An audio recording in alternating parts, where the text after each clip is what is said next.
다시 인사할게요. 반갑습니다. 네, 이렇게 여러분들 만나 뵙게 돼서 너무너무 반갑습니다.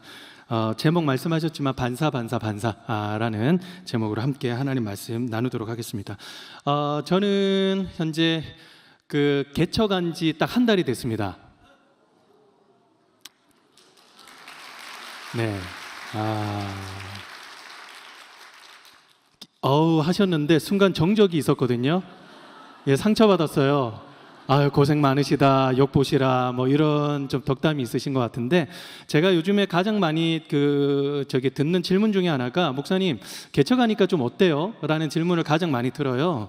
그러면 저는 사자성어는 딱 하나거든요. 오직 믿음.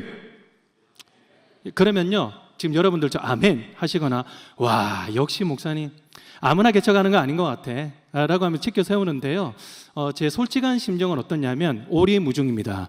네, 한 치 앞도 잘 보이지 않는 목사가 좀 믿음으로 이렇게 나가고 이렇게 해야지 무슨 오리무중이야 라고 하시는 분 혹시 계신다면요, 여러분들이 개척 목사 한번 해보세요. 어디 쉬운가? 예, 정말 쉽지 않습니다.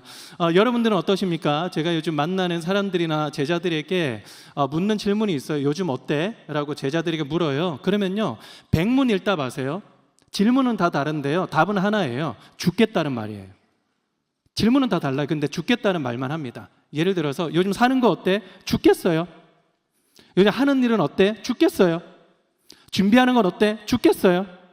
연애하는 건 어때? 죽여주세요. 저나 지금 이런 이 시대를 살아가기에는 우리들이나 아마 크게 다르지 않다라는 그런 생각을 해보게 됩니다. 이런 오리무중, 여러 가지로 좀 마음이 힘들다 이런 것을요, 오늘 본문의 말씀으로 빗대어서 보면 바로 혼돈, 공허, 흑암이라고 할 수 있습니다. 사람들은 묻죠. 왜 이렇게 세상이 어지럽지? 왜 이렇게 세상이 힘들지, 어렵지? 뭐 하나 되는 게 하나도 없지? 라고 이렇게 얘기를 하지만요, 여러분, 태초에 보니까 혼돈과 공허와 흑암이었습니다. 그게 뭐냐면요, 원래 혼돈스러웠다는 거예요, 사람은요. 그래서 왜 이렇게 힘들어? 라고 하면요, 여러분, 사람은요 원래 힘들었어요. 원래 혼돈이었고요, 원래 공허였어요. 그리고 원래 깜깜했습니다. 그래서 제 아는 어떤 애는, 목사님, 제가 그렇게 사랑하는 오빠가 그렇게 변할 줄 몰랐습니다 라고 이렇게 얘기를 하는데요, 그 사람이 변한 거 하나도 없다. 원래 그 사람은 그냥 그대로다. 근데 상황이 바뀌었을 뿐이다. 예전에는 잘 보였을 상황이 있었을 거고 지금은 잘 보이지 않아도는 상황이니까 그냥 본 모습대로 쭉 살아가는 것이다 라고 그렇게 얘기를 하는 것이죠. 여러분, 그래서요, 사람한테 너무 기대하지 마십시오. 그 사람 자체가 본래는 혼돈이에요. 원래는 공허예요, 여러분. 그래서 제가, 여러분 믿기지 않으시겠지만, 제가 원래 제 와이프에게 제가 먼저 프로포즈를 받았거든요. 이런 표정인지 알았어요, 여러분. 예? 믿음을 가지세요, 여러분. 예? 제가 먼저 프로포즈를 받았는데, 뭐라고 프로포즈를 받았냐면, 오빠에게 가족이 되고 싶어 라는 말이었어요. 멋있죠? 근데 지금 생각해 보면 진짜 무서운 말이었습니다. 저희 엄마보다 더 무서운 사람이 되었습니다. 지금은요, 아들 둘이만 키우다 보니까 거의 뭐 전사가 되었습니다. 예, 저는요 MBTI가 F거든요. 근데 제 와이프는 대문자 T예요. 감당이 안 되는 대문자 T입니다. 바깥에 나서 비가 오잖아요. 그러면 하늘에서 우나 봐, 말도 안 되는 소리하고 있어 막 그러고요. 그리고 막 노을이 막 지잖아요. 예수님의 피가 흘러가는 것 같지 않아? 그럼 뭐라고 그러냐면, 무슨 십자가로 뚝배기 깨지는 소리 하고 있어. 예. 이게 대문자 T. 여러분, 예를 들어서요, 내가 우울해서 오다가 빵을 샀어. 그럼 뭐라고 대답을 해야 됩니까? F 손 들어보세요. F 뭐라고 얘기해야 돼요? 내가 오다가 우울해서 빵을 샀어. 뭐라고? 뭐가 힘들었어? 그리고 뭐 기도해 줄까? 뭐 그런 거죠. 자, 여러분, 제가 오다가요 우울해서 빵을 샀어요. 자, T 손 드세요. T는 뭐냐면 이성령이에요. F는 감정령이고요. 자, T 손 드세요. T. 부끄러워서 손도 안 든다 지금 보니까. 예, 담대하게 손 드세요. T는 뭐라고 해요? 무슨 빵 샀어? 또 뭐라고요? 내 빵은 사왔어? 정확하게 똑같습니다. 왜 그렇게 살아요? 사람이? 아 죄송해요. 제 본만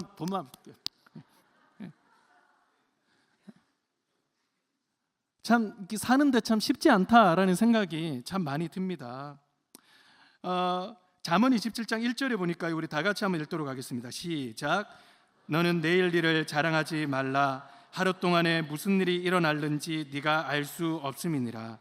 저는 이 말씀을요 어떻게 뒤집느냐면, 너는 내일 일을 자랑하라. 왜? 하나님이 너의 길을 아시기 때문이다. 다시 한 번 더. 너는 내일 일을 자랑하라. 왜? 하나님이 내일 일을 아시기 때문이다 라고 뒤집어서 읽습니다. 오늘 말씀해 보니까 태초에 혼돈, 공허, 흑암이 있었습니다. 그런데요, 너무나 위로가 되는 말씀이 하나 있어요. 그 수면 위에 하나님은 그냥 떠나가 계시는 것이 아니라 뭐라고 말씀하세요? 그 자리에 운행하시니라 라고 이렇게 말씀을 하세요. 여러분, 때로는요 우리가 어두움 속을 지나갈 때에도, 공허할 때도요, 그리고 캄캄한 길을 걸어갈 때에도, 여러분 이제까지 우리 잘 걸어왔지 않았습니까? 여러분 그 이유가 무엇입니까? 우리가 강하기 때문에 이제까지 온 거 아니잖아요. 우리와 함께 하시는 그 하나님, 그 하나님 때문에 지금까지 우리가 왔고 앞으로도 우리 갈 수 있는 것 아닙니까? 그래서 제가 개척을 하겠다고 이렇게 마음을 먹고요 이렇게 다니다 보니까 어떤 분들을 계속 만났냐면, 개척을 하신 목사님들을 제법 많이 만납니다. 그 어떤 목사님은요 뭐라고 하시냐면, 제가 개척을 한 지 10년이 됐어요. 근데 소원이요 햇빛 한번 보는 게 소원이에요 라고 얘기하시는 분도 계세요. 그냥 지하에 계시니까 그냥 홍수가 나면 그냥 불을 퍼 나르시는 그런 분도 계시고, 그리고 혼자서 다 해야 되는 분도 계시고, 쪼달리는 분도 계시고, 힘든 분들도 되게 많이 계세요. 사람의 시선으로 놓고 보면요 완전 혼돈이에요. 사람의 시선으로 보면 공허하고 흑암이에요. 그런데요 그분들을 만날 때마다 그분들의 얼굴에 그늘이 진 사람은 저는 한 번도 못 만났습니다.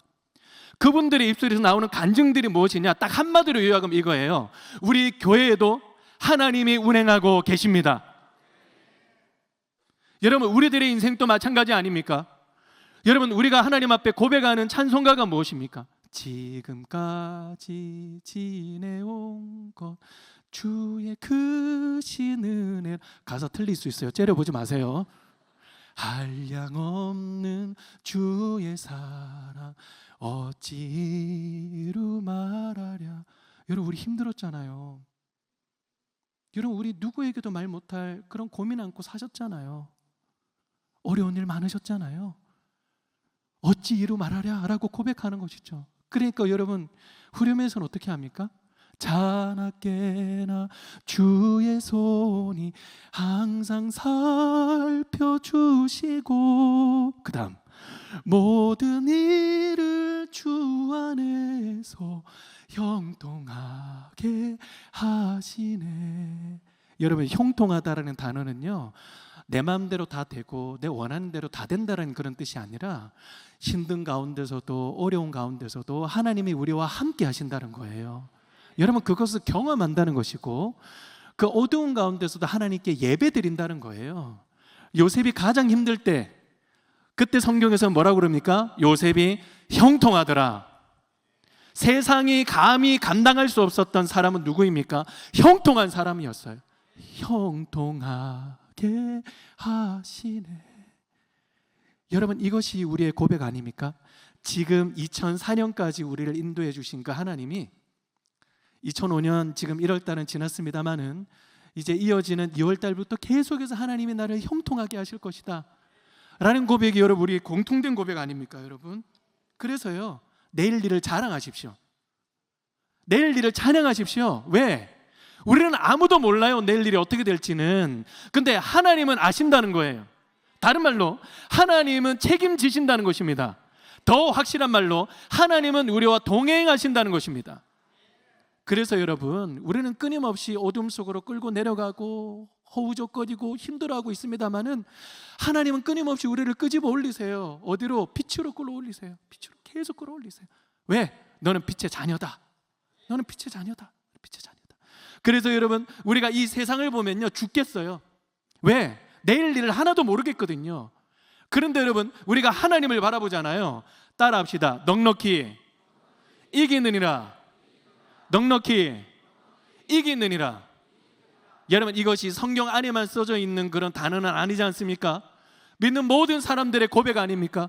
이 세상을 바라보면 너무나 혼돈스럽지만, 공허할 때도 많이 있지만, 캄캄하지만 내가 하나님을 바라보니 형통하게 하시는 그 하나님으로 인하여서 내가 넉넉히 이깁니다 라고 고백하는 것 아닙니까? 그래서 여러분, 이 시간에 어둠 가운데 있는 것이 아니라 우리를 빛의 잔으로 부르시는 스위치가 있다라고 저는 생각을 해요. 저는 한 두 가지 정도로 좀 가지고 왔는데요. 첫 번째가 뭐냐면 바로 이 하나님의 말씀입니다. 우리 다 같이 3절 말씀 다 같이 한번 읽도록 하겠습니다. 시작. 하나님이 이르시되 빛이 있으라 하시니 빛이 있었고. 여러분, 이 말씀에서 가장 핵심적인 단어가 어떤 단어라고 생각하십니까? 어떤 단어? 지금 이렇게 막 사분을 되셨는데요. 하나님이 이르시되 일까요? 아니면 하나님이 이르시되일까요? 어려워요, 여러분. 가장 쉬운 질문 아닙니까? 하나님이 이르시되일까요? 아니면 하나님이 이르시되일까요? 답은 안 하잖아요. 하나님이 이르시되. 옛날에는요, 하나님이 가라사대 그랬어요. 근데 다른 말로 바꾸면 하나님께서 말씀하셨다라고 이렇게 바꿀 수 있습니다. 성경 전체의 핵심 한 구절을 정하라라고 한다면요, 저는 God said, 하나님께서 말씀하셨다라고 이렇게 얘기를 하고 싶습니다. 창세기만 해도요, 하나님께서 말씀하셨다라고 하는 이 말씀이 10번이나 나옵니다. 좀 놀래주세요, 여러분. 다시 하겠습니다. 우리 느낌 아니까, 그죠? 자, 창세기 1장에만 해도 하나님께서 말씀하셨다라고 하는 구절이 10번이나 나옵니다. 와, 여러분 대단하죠? 뭔가 분위기 이상합니다. 네, 인위적이기도 하고. 10번이라고 하는 거는요, 이 성경의 충만이라고 하는 그런 뜻을 가지고 있습니다. 뭐 열전의 비유라든지 뭐 십계명이라든지. 그러니까 하나님께서 말씀하셨다라고 하는 것은 어떻게 보면 완전하다라고 하는 그런 뜻을 가지고 있다라고 보면 됩니다. 그래서 여러분, 하나님이 말씀하시잖아요. 그러면 공허와 혼돈과 흑암 가운데 있더라도 거기에서 질서가 잡혀요. 거기에 꽉 채워집니다. 빛이 임합니다. 여러분, 이게 성경 전체적인 스토리예요. 성경 전체적인 스토리. 400년 동안요, 애굽 땅에서 종소리를 하고 있을 때 아무도 그 민족에게 희망이 있다라고 생각하지 않았습니다. 그런데 언제부터 희망이 생기기 시작을 하느냐? 하나님께서 말씀하셨다라고 하는 그 순간부터 반전의 역사가 일어납니다. 여러분, 홍해 앞에 사람들이 서지 않았습니까? 뒤에는요, 애굽 군사들이 쫓겨와요. 양옆에는 높은 산이 있습니다. 앞에는 홍해가 깔려 있습니다. 그런데 이제는 우리 다 죽게 되었다. 우리 죽이려고 여기까지 끌고 왔느냐? 그러면서 완전히 멘붕이 왔어요. 그런데 반전의 역사가 언제 일어나느냐? 하나님께서 말씀하셨다 라고 하는 순간부터 홍해의 길이 쫙 하고 펼쳐집니다. 다윗이 광야에 있을 때도, 이스라엘 백성들이 광야를 걸어갈 때도, 바벨론 포로로 끌려갔을 때도요, 누구도 희망을 보지 않았어요. 다 절망했습니다. 그러나 하나님께서 말씀하셨다 라고 하는 그 순간부터, 그때부터 희망의 역사가 일어납니다. 요즘 보면요, 뭐 교회가 희망이 없다, 교회는 망해야 된다, 특별히 믿는 사람들도, 그리스도인들도 망해야 된다, 이런 얘기를 하시는 분들이 계시거든요. 그럼 저는 이렇게 묻고 싶어요. 하나님이 살아계신다는 사실을 믿으십니까, 당신요? 그리고 하나님의 말씀이 살아있다는 것을 당신은 믿으십니까? 라고 이렇게 묻고 싶어요. 사람이 잘해가지고 지금까지 왔다고 한다면요, 창세기 3장에서 이미 끝나야 돼요. 선악과를 따먹는 그 순간부터. 여러분, 교회가 지금까지, 우리가 잘해가지고 지금까지 왔습니까? 수천 년 역사 동안 지금까지 오게 된 그 이유 중에 하나는요, 살아계신 하나님이셨어요. 살아계신 하나님이 우리에게 끊임없이 말씀하셨습니다. 여러분, 이 시간에도 하나님의 말씀으로 사람들은 살아납니다. 사람들이 희망을 얻습니다. 사람들은 소망을 발견합니다. 왜? 하나님의 말씀은 소망이거든요. 제가 가장 좀 오늘 금요 집회니까 제 얘기하는 것을 좀 용서해 주시길 바라요. 제가 가장 가장 갑갑하고 답답하고 캄캄했던 때가 언제였냐면, 저희 첫째 아들이 지금 5살인데요, 한 3살 정도 됐을까요? 근데 좀 눈이 좀 따갑다 그래서 눈을 계속 비벼요. 그래서 동네 병원을 갔습니다. 동네 병원을 가봤더니 여기에서는 처리가 안 된다는 거예요. 그래서 그 동네에 있는 대학병원으로 이렇게 다시 갔습니다. 이렇게 갔는데 그때 당시에 선생님이 빨리 수술을 해야 된다는 거예요. 근데 뭐라고 얘기하시냐면, 수술이 잘못되면 오른쪽 눈이 영구 실명이 날 수도 있다는 것이죠. 3살밖에 되지 않는 자그마한 아이예요. 그런데 갑자기 동네 병원에서 큰 병원에서 수술이 잘못되면 영구 실명이 된다라는 얘기를 여러분 직접 듣는다고 생각해 보세요. 이거는요, 끔찍하다는 말로도 표현이 안 되는 그런 상황이에요. 그래서요, 우리 부부가 이제 병원에 갔다가 이제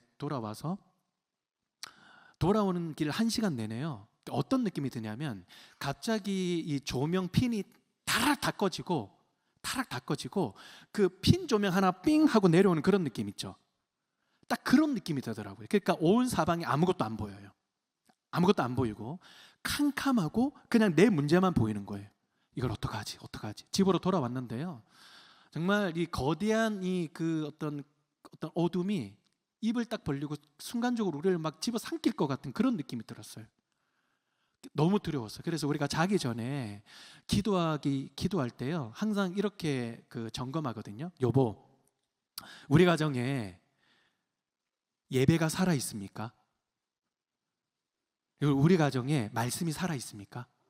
그때 와이프가 아멘 이랬는데요, 제 기억으로는 그때 같이 부둥켜 안고 막 울었던 기억이 나요. 근데 울 때요, 너무나 서럽고 슬퍼서 울었던 것이 아니라 기뻐하면서 찬양하며 막 그랬던 기억이 나요. 하나님 너무 감사한다고, 하나님 살아계셔서 말씀으로 우리의 가정뿐만 아니라 우리 아들의 인생을 인도하여 주실 것을 믿으니 너무 감사하다고, 그러면 너무 기쁘게 그렇게 찬양하고 막 기도했던 그런 기억이 납니다. 그 다음날 아침에 전신 마취를 하고 팍 풀어져가지고 이렇게 수술지 들어가는, 여러분 그런 장면을 절대 보지 마시기를 바라요. 진짜 이게 눈뜨고로 볼 수 없는 장면이잖아요. 착 해서 들어가는데 딱 그 시간에 제가 뭐라고 고백을 했느냐면, 이스라엘을 지키시는 이는 졸지도 주무시지도 아니하시리로다. 제 마음속에는 불안함이 다 사라졌습니다.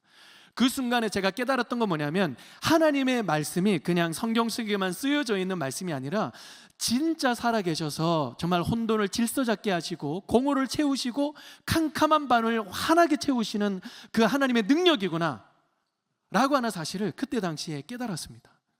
여러분, 하나님 말씀이 우리 가운데 희망입니다. 여러분, 하나님의 말씀이 우리의 빛입니다. 여러분, 이번 1년 동안 과몰입 한번 해보십시오. 우리 과몰입이라는 대화를 되게 많이 하잖아요. 그래서 하나님, 저 이번 1년 동안 다른 데 과몰입하는 것이 아니라 이 하나님의 말씀, 이 하나님의 은혜에 한번 과몰입하게 하여 주시옵소서. 그래 저의 인생에 대반전의 역사가 일어나도록 주님 도와주시옵소서. 여러분, 그것이 우리의 삶이 어둠에서 빛으로 나오게 하는 스위치 중에 하나입니다. 그리고 두 번째의 스위치는 뭐냐면, 예수님의 사랑을 기억하는 것입니다. 예수님의 사랑을 기억하는 거예요. 성경을 보면요, 이스라엘 백성들의 특기가 하나 있습니다. 그게 어떤 특기냐면 단기 기억 상실증이 특기예요. 단기 기억 상실증. 그러니까 하나님이 은혜로 이렇게 끄집어내 주세요. 그런 빛으로 나왔다가 나중에는 이 어둠과 이 버타다가 또 하나님이 끄집어 올라오세요, 빛으로. 그럼 또 다운돼요. 다른 사람이나 비교하면서, 다른 사람의 말 한마디에, 또 다른 사람이 잘 되는 것을 보고, 또 다른 사람들을 시기하고 질투하면서요, 하나님은 끊임없이 빛으로 끌어올리시는데 이스라엘 백성들은 끊임없이 계속 내려가요. 어둠으로. 하나님 또 되게 답답하셨을 것 같아요. 야, 너네들은 빛으로 내가 끌어올리면 비교하고 내려가고, 내가 빛으로 끌어올리면 다른 사람 말 한마디, 시선 하나 때문에 어둠으로 내려가고, 내가 빛으로 끌어올리면 너희들 두려움과 불안 때문에 또 끄집어 내려가고, 너네들 왜 그러나 정말. 하나님 또 진짜 답답하실 것 같아요. 계속 이런 패턴들이요 반복이 돼요. 하나님 끄집어 올라오시고 내려가고, 끄집어 올라오시고 내려가고, 끄집어 올라오시고. 여러분, 우리 창세기에 보니까 빛이라는 단어가 나옵니다. 여러분, 이 빛이라는 단어는요, 신약으로 넘어오면 예수님을 의미합니다. 태초에 하나님이 계셨죠. 예수님이 그 자리에 함께 계셨습니다. 그리고요, 나는 세상의 빛이다, 나를 따르는 자는 어두움에 다니지 아니할 것이다. 예수님이 나는 빛이다 라고 말씀을 하셨어요. 나는 빛이다. 근데 중요한 사실이 여러분 무엇인 줄 아십니까? 나는 빛이다 말씀하시면서 예수님이 오셨는데요, 사람들이 그 빛을 몰랐대요. 왜 그랬는지는 모르겠어요. 근데 확실한 것 딱 하나예요. 예수님께 관심이 없었던 거예요. 다 자기가 이 세상에서 뭐 먹고 살지, 일단은 생존을 해야 되니까. 그렇죠? 전쟁 통해서 이겨야 되니까. 그렇죠? 전쟁을 해서 이겼습니다. 그러면 생존을 해야 되는 것 아닙니까? 그러면 생존을 해야 되겠죠. 그럼 생존을 하죠. 그러면 생존하고 난 다음에는요, 계속해서 유지를 해야 돼요. 유지하는 데 최선을 다하고, 우선순위에는 그 하나님이 계시지 않는 거예요. 하나님이 계시지 않는 거예요. 어린아이가 되라 라고 하는 말씀 속에 여러분 우선순위라고 하는 그 단어가 들어가 있지 않습니까? 그렇잖아요. 사람들은요, 예수님이 오셨지만, 빛이 오셨지만 사람들은 예수님이 빛이라는 사실을 몰랐대요. 여러분, 이거 얼마나 슬픈 일입니까? 그렇죠? 얼마나 슬픈 일이에요. 여러분, 이 자리에 예수님이 계십니다. 여러분 믿으시죠? 여러분 진짜 믿으세요. 저는 가끔씩 기도할 때요, 살아계신 하나님이라고 이렇게 기도하잖아요. 그러면요, 하나님이 진짜 살아계시고 그리고 나의 지금 음성을 들으신다? 라는 생각이 스위치가 딱 켜지는 순간에 갑자기 온몸에 전율이 쏟아요. 온몸에 전율이 돋아요. 여러분, 세상에서 인플루언서나 잘 나가는 그런 사람도요, 우리를 좀 안다라고 하면 여러분 우리 어깨 힘들어 가잖아요. 힘들어 가잖아요. 근데 하나님이 우리를 아신대요. 여러분, 그것만큼 우리를 정말 일어나게 만드는 힘이 어디 있습니까? 초등학교, 중학교, 고등학교 함께 저랑 졸업을 했던 친구가 하나 있는데 영화를 되게 좋아했거든요. 그런데 부산국제영화제인가 거기를 가가지고 그 어느 신인감독 영화를 봤는데요, 좀 재밌었대요. 근데 사회자가 나와가지고, 여러분 오늘 신인감독 영화인데요, 여러분 신청하시면 티타임 1시간 동안 가질 수 있도록 해드릴게요 라고 이렇게 얘기했는데, 재밌겠다. 신청을 딱 했는데요, 자기 혼자만 딱 신청을 했더래요. 그 감독이랑 자기랑 단둘이 앉아서 1시간 동안 티타임을 나누는 거예요. 네? 그러면 너무 대화가 잘 통해가지고 이 친구가 그 감독님이, 야, 우리 감독님 재미없게 그러지 말고 나 형이라고 불러라. 형이라고 불러라. 나도 너 동생이라고 부를게. 그때부터 막 친해지기를 시작을 했습니다. 근데 그 감독님 누구냐면 봉준호 감독이었어요. 지금까지도 친하게 인스타그램 사진 올리고 막 찍고 보여주고 저한테 엄청 자랑하거든요. 그리고 뭐 영화에도 나온 적이 있어요. 이 친구가. 너 어디야? 어디야? 에? 그랬더니 저 어딘데요? 빨리 뛰어와. 그래서 원빈이랑 같이 그 영화에 나왔습니다. 캡처한 거 저한테 막 보여주면서, 야, 너 이런 유명한 사람 모르지? 대단한 사람 모르지? 계속 좀 놀리는 거예요. 하루는 진지하게 앉혀놓고, 야, 내가 이제까지 좀 내가 너무 좀 너한테 그래서 얘기를 안 했는데, 네가 얘기했던 그런 스타들하고 정말 결이 다른 분을 나는 한 분을 알고 있어. 월클이야, 월클. 전 세계 사람이 다 아는 사람이야. 응? 다 아는 사람이야. 그러니까 얘가 이 좀 살짝, 얘 좀 사쿠란데, 이런 말씀은 안 됩니까? 얘 거짓말 같은데, 막 이러면서 이 MS 친구 같은데, 그러면 쟤를 이렇게 계속 이렇게 막 이렇게 안 믿는 눈 치더라고요. 그래서 누군데? 그러길래 저는 자신 있게 얘기했죠. 하나님 이 자식아, 제가 그랬습니다. 그러니까 걔가 병삐 이러더라고요. 여기는 뭐가 들어가는지 가 들어갑니다. 병삐 이렇게 들어갑니다. 그래서 내가 믿는 하나님이 얼마나 대단하고 크고 얼마나 풍성하고 깊은지에 대해서 몇 시간 동안 앉혀놓고 제가 설명을 했습니다. 그런 것들이 이제 책으로 나오는데요, 그 친구가 그때부터 교회 나가기를 시작을 했어요. 여러분, 세상적인 연예인이 우리를 안다는 거하고 하나님이 우리를 아시고 하나님이 우리와 함께 하신다는 거하고, 여러분 이거 잽이 됩니까? 여러분 이거 잽이 안 되는 거예요. 그래서 여러분, 예수님이 이 자리에 함께 계신다 라고 하는 사실을 여러분 기억하세요. 오죽했으면요, 대제사장이신 예수 그리스도를 생각하라 라고 얘기를 하셨을까요? 생각하라. 여러분, 생각하면서 우리 함께 찬양하고 기도하고 하나님 앞에 나아가면요, 여러분 이 다른 느낌이에요. 야, 하나님이 나의 기도를 들으시는구나. 제가 최근에 대구에 집회가 있어가지고 KTX를 타러 내려가기 직전이었거든요. 딱 탈 때요, 초미의 관심사가 있습니다. 2시간 내지는 2시간 반 동안 타고 내려갈 때는 초미의 관심사가 뭐냐면, 내 옆에 누가 앉을 것이냐, 이게 초미의 관심사예요. 제가 솔직하게 말씀드리면 내 또래 남성분은 안 앉으셨으면 좋겠다, 이게 저 솔직한 바람이거든요. 왜냐, 제가 그분들을 비하하는 게 아니라 제 데이터로 놓고 보면요, 이제 그런 분들이 옆에 앉으시잖아요. 그러면 미묘한 신경전이 있어요. 누가 먼저 팔걸이를 점령할 것이냐.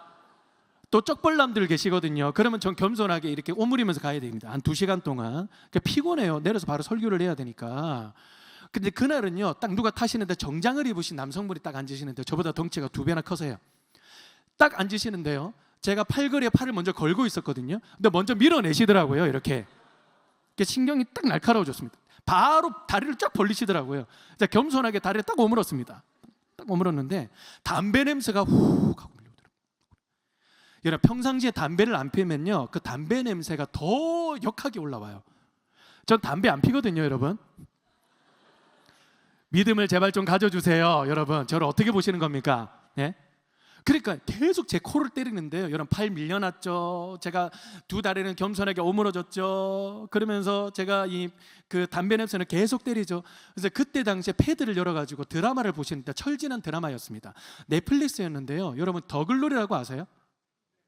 복수하는 거잖아요. 딱 펼쳐놓고요, 이번에 귀가 안 좋으셨나 봐요. 헤드폰을 딱 쓰셔가지고 이 볼륨을 맥스로 올려가지고 들으시는데 클라이막스 비슷한 거를 좀 들으셨나 봐. 근데 어떤 소리가 들리냐면 너 죽어! 너 죽어! 그러더라고요. 옆에 팔걸이 밀려났죠. 쭈그리가 됐죠. 담배 냄새 계속 밀려 켜를 계속 때리죠. 너 죽으라고 계속 외치고 있죠. 그래서요, 분명히 이거 내리면 저 바로 쓰러질 것 같은데 하나님 어떻게 하면 좋을까요? 계속 기도하면서 내려갔습니다. 근데 하나님이 지혜를 주셨어요. 내려가면서 성경을 읽으면서 내려가라 라는 지혜를 주셨어요. 그래서 제가 이 가방을 위에다 올려놨거든요. 창가에다 앉혀놓고. 그래서 알겠습니다, 제가 순종하고 난 다음에 옆에 있는 사람이, 이렇게 보는 사람이 너 죽어! 그러고 톡톡톡톡, 뭐야 이 사람, 이렇게 위아래를 보더라고요. 죄송한데 위에 가방에서 보관해야 됩니다. 위아래 이렇게 쳐다봐요. 저보다 어려 보이는 자식이. 이런 말 쓰면 안 됩니까? 죄송합니다. 이렇게 보더라고요. 그래서 그래 제가 죄송합니다 그래서요, 다리 쫙 벌리고 억지로 밀어가지고, 아시잖아요. 이렇게 S 이렇게 해가지고 손만 이렇게 뻗어가지고 성경책을 딱 이렇게 해가지고 딱 꺼냈습니다. 성경책을 딱 꺼내는데 이 사람 분명히 드라마 보고 있었거든요. 근데요, 시선이 성경이랑 같이 이렇게 내려오더라고요. 이렇게 성경이랑 같이 내려오더라고요. 묘한 뭔가 쾌감이 느껴졌습니다. 이렇게 느꼈습니다. 그래서 제가 성경을 딱 읽었어요. 한참 읽고 있었습니다. 한참 읽고서는 때마침 제가 어떤 성경을 읽고 가고 있었느냐면 요한복음 13장 1절이었어요. 여러분, 요한복음 13장 1절이 어떤 구절입니까? 예수께서 유월절 전에 이 세상을 떠나 아버지께로 돌아가실 때가 이런 줄 아시고 자기 사람들을 사랑하시되 끝까지 사랑하시니라 라는 구절이 써져 있지 않습니까? 근데 그 순간에요, 제 눈에서 눈물이 또르르 흐르는 거예요. 나중에는요, 정말 고장난 수도꼭지처럼 눈물이 콸콸콸콸 흐르는 거예요. 나중에는 여러분, 너무 울면 호흡이 얽히는 거 아시죠? 이런 거 있잖아요. 이게 더 심각한 사람 누구냐면 제 옆에 앉아있는 그 사람입니다. 갑자기 하늘에서 성경책을 꺼내더니 이 정장 입은 사람이 갑자기 성경책을 읽다가 갑자기 눈물을 흘리다가 이 호흡이 지금 얽혔단 말이에요. 그러니까 드라마를 보면서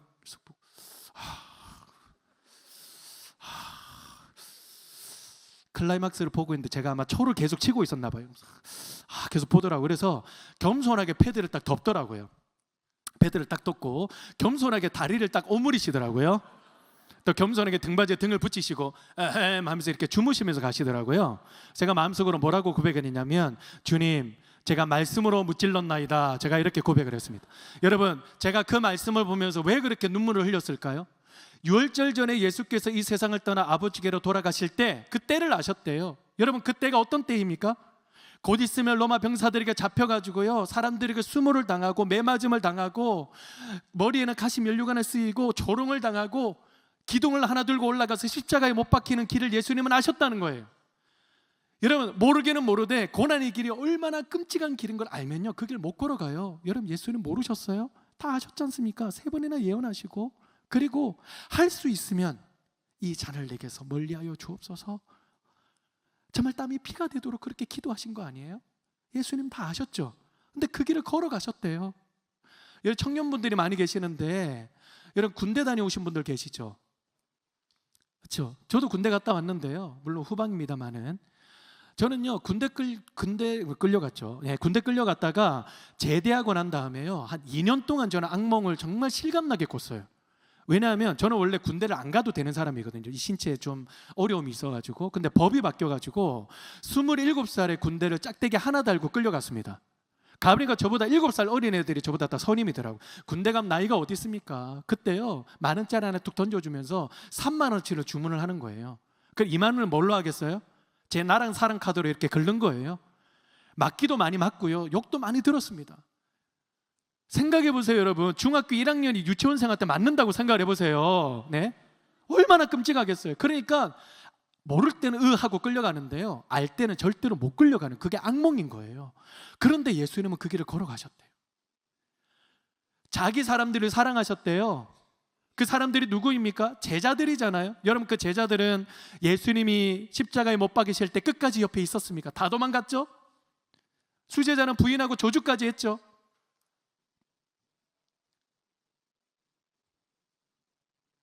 예수님 모르셨어요? 예수님 다 아셨잖아요. 너나 부인하고 조주할 거다, 다 아셨잖아요. 그런데 그들을 사랑하셨대요, 끝까지. 제가 만약에 예수님이고요, 제 주위에 그 제자들이 다 버리고 도망간다, 만약에 십자가를 지고 죽어라 그러면요, 저는 십자가에 아마 뭐 어떻게든 한번 죽으려고 노력해 볼 거예요. 근데 먼저 얘네들부터 십자가에 다 못 박을 겁니다. 얘네들부터. 내가 3년 동안 너네들을 위해서 사 먹인 게 뭐고, 하늘에서 떡과 물고기 내가 해준 게 얼마고, 이렇게 배신 때리고 이렇게 나를 도망가? 저 가만두지 않아요. 근데 예수님은 그들을 끝까지 사랑하셨다 그러잖아요. 여러분, 우리 억울한 거 못 참잖아요. 근데 예수님 진짜 억울하셨거든요. 얼마나 억울하셨습니까? 죄가 없으셨어요. 하나도 없으셨어요. 그런데 그 십자가의 길을 걸어가셨어요. 고등학교 1학년인 제 제자 하나가, 제가 교목을 할 때였는데요, 교목실 문을 똑똑 열고 이렇게 들어왔습니다. 그러면서 하는 소리가, 목사님, 저 하나님 불공평한 것 같아요. 하나님 안 믿을 거예요. 가슴이 철렁 내려앉는 소리를 하는 거예요. 걔가 진짜 A급이었거든요. 진짜 에이스였어요. 찬양팀 인도도 하고 막 이랬던 아이였어요. 근데 이 친구가 다이어트에 실패를 되게 많이 했습니다. 왜 그런 친구들 있잖아요. 다이어트는 내일부터 막 이런 친구들 있잖아요. 근데 어느 날은 너무 심각하게 저한테 와가지고 하는 소리가, 라이벌인 고등학교 1학년 여학생이 있거든요. 근데 그 여학생은요, 뭐를 먹어도 살이 안 찌는 체질이라는 거예요. 지가 뭐를 먹어도. 근데 지는 물만 마셔도 살이 찌는 체질이라는 거예요. 근데 제가 걔를 가만히 관찰을 했거든요. 뭐를 물처럼 먹더라고요. 드라마 한 편을 보면서요, 거의 이 반 봉지를 다 먹어요. 여러분, 칼로리 굉장히 높습니다. 예? 그건 진짜 억울한 게 아니죠. 근데 예수님은 진짜 억울하셨죠. 예? 그 친구는 억울한 게 아니에요. 더 글로리가 아니라 더 칼로리를 조심해야 되는 겁니다. 예? 예수님은 진짜 억울하셨는데 그 길을 끝까지 걸어가셨어요. 왜? 우리를 사랑하시기 때문에. 우리를 사랑하시기 때문에. 여러분, 예수님은 우리를 사랑하세요. 그래서 우리를 사랑하세요. 어느 만큼? 조건을 뛰어넘고 한시적인 사랑이 아니라 영원한 사랑으로 우리를 사랑해 주세요. 우리를 사랑해 주세요. 여러분, 우리가 그 사랑으로 부족합니까? 여러분, 이 세상에 살아가면서 사람들이 인정해 주지 않고, 사람들이 우리를 지켜 세워주지 않고, 사람들보다 어떨 때는 내가 한 발 앞서서 나아가지 못한다고 하더라도 그래도 여전히 혼돈을 느끼고 공허하고 흑암 속에 있다고 할 만큼 그 예수님의 사랑이 그렇게 작냐고요. 그 예수님의 사랑이 그렇게 초라하느냐고요. 예수님 사랑 크시잖아요. 이 세상 그 어디에서도 찾아볼 수 없는 주님의 사랑이잖아요. 그 사랑, 여러분, 절대 작지 않습니다. 지난주에 저랑 절친한 어느 목사님인데요, 그 목사님의 막내 따님이 심각한 바이러스로 인해서 1살인데 하늘나라로 갔습니다.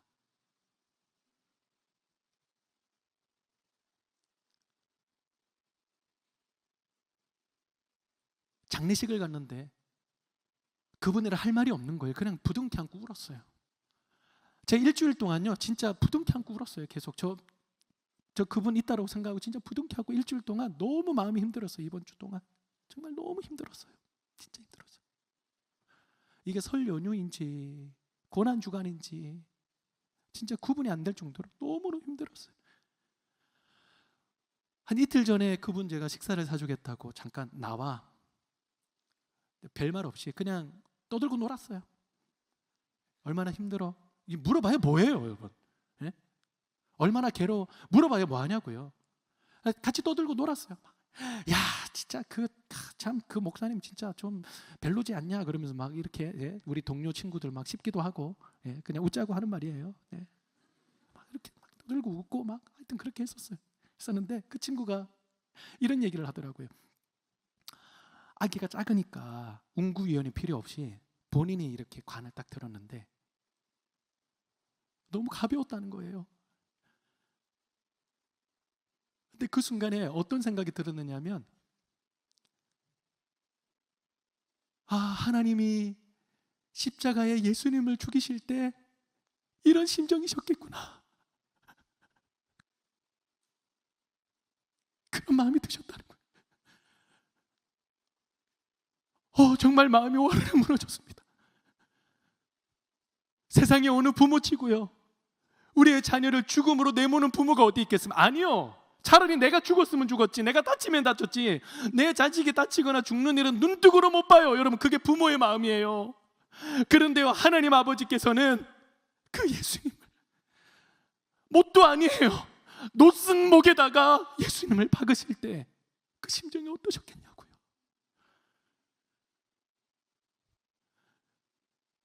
우리를 위해서 희생하신 이 하나님의 사랑이 여러분 작습니까?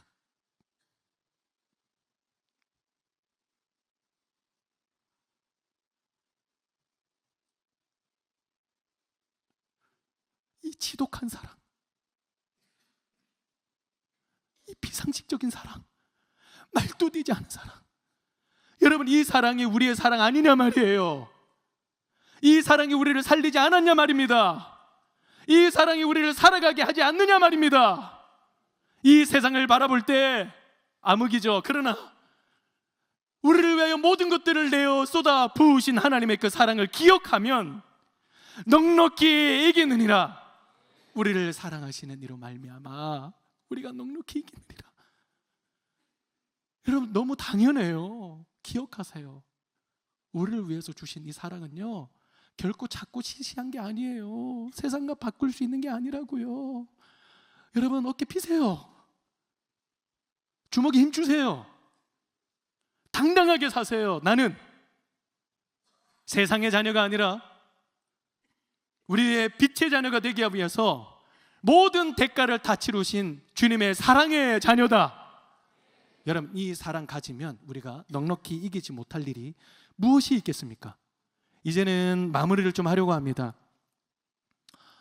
오늘 제목을요, 반사 이렇게 했습니다. 여러분, 우리 특히 어르신들은 지금 MZ들 아니면 우리 청소년들은 그렇게 할지 모르겠지만 누군가 우리를 놀릴 때 반사 그러잖아요. 반사 돌려받아라 라고 하잖아요. 저는요, 이 반사 이게요, 요즘에 굉장히 복음적이라는 사실을 저는 깨달았어요. 너무 복음적이라는 사실을 깨달았어요.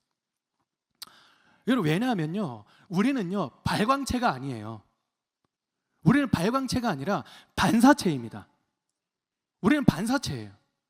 그래서 제가 올라오기 전에도 우리 사회자이신 우리 존사님께, 존사님 저 어떻게 소개할 거예요? 이렇게 제가 여쭤봤던 건 뭐냐면, 올라와서 제 소개해 주는 분들 중에 어떻게 얘기를 하시는 분들이 있느냐, 이번에 올라오시는 정성원 존사님은 위대하시고 대단하시고 말씀도 잘 전해주시고 엄청 뛰어나신 분이십니다 라고 이렇게 소개해서 올라오면요, 성도들은 다 팔짱 끼고 있습니다. 그래, 얼마나 잘하나 한번 보자.